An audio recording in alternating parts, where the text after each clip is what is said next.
बीजापुर में मुठभेड़ स्थल पर आज विस्तार न्यूज के रिपोर्टर संजय ठाकुर और कैमरामैन संजू राव पहुंचे। 2 दिन पहले गंगालूर इलाके में हुई मुठभेड़ में 18 नक्सली मारे गए थे, जबकि 3 जवान शहीद हो गए थे। दोनों तरफ से हुई फायरिंग के निशान आज भी मौजूद हैं। देखिए संजय ठाकुर की रिपोर्ट।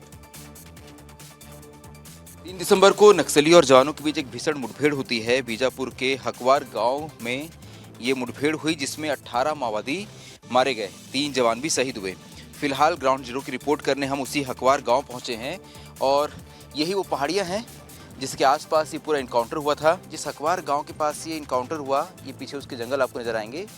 जंगल के पास इस तरह से ये गोलियों के खोखे जो है ये बिखरे हुए हैं, खून के निशान जो है आसपास बिखरे हुए हैं। नज़र उड़ाते हैं तो आपको हर जगह गोलियों के निशान जो है वो नज़र आएंगे। अगर आप आगे बढ़ेंगे तो आगे भी आपको कई जगह खून के धब्बे नज़र आएंगे, क्योंकि माओवादियों की लाशें जो है वो यहाँ पड़ी थी। तो फिलहाल ऑपरेशन ख़त्म हो चुका है, जवान वापस लौट चुके हैं। ये मुठभेड़ जो ख़त्म हुई, इसके बाद अब इस मुठभेड़ के यहाँ निशान हैं और यही निशान दिखाने के लिए हम अक्सर इस तरह के जंगलों में पहुँचते हैं, ताकि आपको ये बता पाएँ कि जो एनकाउंटर हुआ है वो जगह कैसी थी। एक पर्चा आपको दिखा रहा था, नक्सलियों का एक नोट है जिसके द्वारा नक्सली जो है रेडियो सेट पे आपस में बात करते हैं। ये उनका कोड वर्ड है। ये बंदूक के ऊपर का हिस्सा है, ये मैंने आपको एक और भी वीडियो में इसको डिटेल में बताया है। ये नक्सलियों के चाकू को रखने का केस है।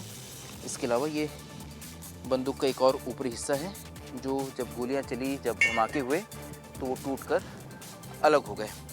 और इनकाउंटर के बाद के वहाँ के हालात क्या होते हैं। हाल नक्सलियों का जो सामान फोर्स को मिला, उसके पास से उन्हें ये डेटोनेटर भी मिला। देखिए बहुत सारे डेटोनेटर हैं। नक्सल संगठन अपने साथ अक्सर इस तरह के डेटोनेटर लेकर चलते हैं। तो देखिए ये जो नक्सलियों का साहित्य है ये बड़ा इंटरेस्टिंग है। इसमें उन्होंने बताया है कि जो एक संगठन का व्यक्ति है उसको क्या क्या काम करना है। इसे इन्होंने गोंडी, ये भाषा है, भले इसे इन्होंने देवनागरी लिपि में ही लिखा है, लेकिन ये भाषा जो है उसका उपयोग किया है गोंडी का। पहला विश्व युद्ध 1914 से 1918 तक चला, इसका इन्होंने यहाँ जिक्र किया है। उसके बाद समाजवादी ताकतें जो हैं वो ताकतवर हुई, ये उन्होंने लिखा है। इसके आगे अगर आप देखते हैं तो उन्होंने दूसरे विश्व युद्ध के बारे में लिखा है। दूसरा विश्व युद्ध 1939 से सितंबर महीना से शुरू हुआ और जर्मनी, जापान, इटली ये देश इसमें शामिल होते हैं। दूसरी तरफ से अमेरिका, फ्रांस जैसे देश थे। इस बारे में उन्होंने यहाँ विस्तार से लिखा है। अब दरअसल यहाँ चीन का जिक्र है, यहाँ फ्रांस क्रांति का जिक्र है, रूस की क्रांति का जिक्र है। कारण यह है, देखिए माओ की रेड बुक का जिक्र है कि सत्य का मतलब है उनके अंदरूनी संबंध, अर्थात उनको संचालित करने वाले नियम, और खोजने का मतलब है अध्ययन करना। दुनिया, देश, राज्य, जिला, गांव, अत्यधिक। तो संसदों की संख्या बढ़ाना, जैसे संसदों की संख्या 3 गुना बढ़ाना, यानी 6 लाख लोगों पर संसद। ये दरअसल गुरिल्ला जोन लागू करने के, अच्छा गुरिल्ला जोन कैसे बनाना है इसका उन्होंने नियम लिखा है कि सामंतवादी सत्ता को ध्वस्त करना है, सामंतवादी संगठन जो है उसको मतलब अपने संगठन को खड़े करना है। तो ये इन्होंने एक बाकायदा बुकलेट बनाई है इसके लिए। लेकिन दूसरा हिस्सा है इनका मिलिट्री विंग। मिलिट्री विंग जिसका काम है लड़ाई जारी रखना। इसके लिए नक्सलियों ने PLJ बनाई कि फिलहाल जब इस नक्सलवाद के खिलाफ फोर्स द्वारा, सरकार द्वारा इस बड़े ऑपरेशन किए जा रहे हैं, 31 मार्च 2026 तक नक्सलवाद के खात्मे की डेडलाइन तय की गई है, तो उनकी लड़ाई इन दोनों ही चीज़ों से है। और इंटरेस्टिंग चीज़ यहाँ नज़र आई, ये एक चिट्ठी है। दरअसल ये गोंडी भाषा में लिखी हुई चिट्ठी है। जब हमने बहुत समझने की कोशिश की, हमारे पत्रकार साथियों ने जो गोंडी जानते हैं, तो ये समझ आया कि दरअसल ये एक कोडवर्ड है। जब नक्सली आपस में वायरलेस सेट में बातचीत करते हैं तो वो कोडवर्ड में बातचीत करते हैं। इसका कोडवर्ड ऐसा है, दुश्मन का कोडवर्ड है प्याज 800, यानी अगर वो वायलेट सेट पे कहते हैं प्याज 800, यानी इसका मतलब है दुश्मन। दुश्मन इतके, यानी दुश्मन आ रहा है का मतलब है प्याज 24 kg।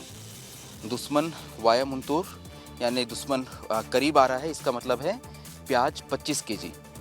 दुश्मन वातुर, इसका मतलब है दुश्मन ऊपर चढ़ रहा है। जो मुझे गोली, क्योंकि मुझे आती कम है, मुझे बताया मेरे साथियों ने, तो ये अलग अलग इसके लिए कोडवर्ड जो है ये उपयोग किया गया है यहाँ नक्सलियों द्वारा। क्योंकि जब नक्सली वायरलेस सेट पे बातचीत करते हैं तो इस बातचीत को फोर्स वाले भी सुनते हैं। फोर्स वालों के पास क्योंकि तकनीक काफ़ी उन्नत है, ऐसे में नक्सलियों को ये पता है कि जो भी वो बातचीत करेंगे वो फोर्स भी सुन रही है, उनकी लोकेशन बाहर आ सकती है, या वो जो बातचीत कर रहे हैं वो समझ आ जाएगी। इसमें एक और आगे जब आप देखते हैं तो नज़र आता है कि पहले तो ये प्याज 31 केजी, 32 केजी, 30 केजी इस तरह से जो है ये बातचीत। अगर आप आम आदमी सुनेगा सुनाएगा कि कोई प्याज मांग रहा है 30 या 32 किलो। लेकिन जब नीचे आप जाते हैं, सुकली 100 पेपर रिमा, सुकली तोर तिया मुंतोर, नीचे रेकी टीम विलिया मुंता, पेपर 11 रिमा। यानी कि अगर रेकी टीम आई है जवानों की तो आपको बोलना है पेपर 11 रिमा वायरलेस सेट पर। ये नक्सलियों का फ़िलहाल कोड है। पीछे आपको फ्रीक्वेंसी नज़र आएगी। ये आपस में बात करने के लिए वायरलेस सेट की फ्रीक्वेंसी यहाँ पर नक्सलियों ने लिख कर रखी हुई है। 3 तारीख की सुबह 9 बजे इनकाउंटर शुरू हुआ था और ये 4 तारीख की सुबह तक चलते रहा। ग्रामीणों ने बताया कि इस पहाड़ी के सामने वाले हिस्से में जो नाला, जिस नाले को हमने क्रॉस किया, उस नाले में पहली बार फोर्स और नक्सलियों का सामना हुआ। वहाँ लगभग 3 माओवादी ढेर हुए। इसके बाद फोर्स नक्सलियों का पीछा करते हुए आगे बढ़ती गई और जब वो आगे बढ़ रही थी तो अलग अलग नक्सलियों की टीम से उनका सामना हो रहा था। ये आपको बंदूक के ऊपर का हिस्सा नज़र आएगा। ये जब यहाँ लगातार फायरिंग चल रही थी तो ये हिस्सा टूट कर गिर गया। यहाँ खून के अन्य निशान आपको नज़र आएंगे। यहाँ किसी नक्सली का 100 जो है वो पड़ा होगा। तो ये फ़िलहाल ये वही पहाड़ी है हकवार की जहाँ ये पूरा इनकाउंटर हुआ है। हालांकि ये पूरा इनकाउंटर जो है सुबह 9 बजे पहली बार नक्सलियों का फोर्स से सामना हुआ। इसके बाद लगातार इनकाउंटर बढ़ते गया। मेरे साथी बता रहे थे कि आगे कुछ गोलियां भी हैं, तो वो भी देख लेते हैं। देखिए ये चाकू को रखने का केस है। ये जब नक्सली अपने साथ चाकू लेके चलते हैं तो चाकू से चोट ना लगे इसलिए इस तरह के केस का उपयोग करते हैं। ये चाकू रखने का केस है। ये उनके बंदूक का हिस्सा हो सकता है। और देखिए यहाँ पे ये 2 गोलियाँ आपको नज़र आएगी। अब गोलियों के भी 2 हिस्से होते हैं। ये होता है खोखा, इसमें गन पाउडर भरा होता है।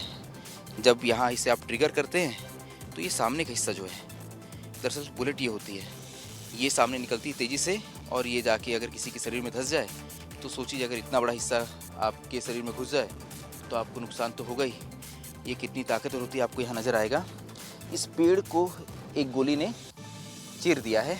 ऊपर आपको एक और गोली का निशान नज़र आएगा, ऊपर एक और निशान आपको नज़र आएगा और एक निशान ऊपर आपको जो है दिखेगा।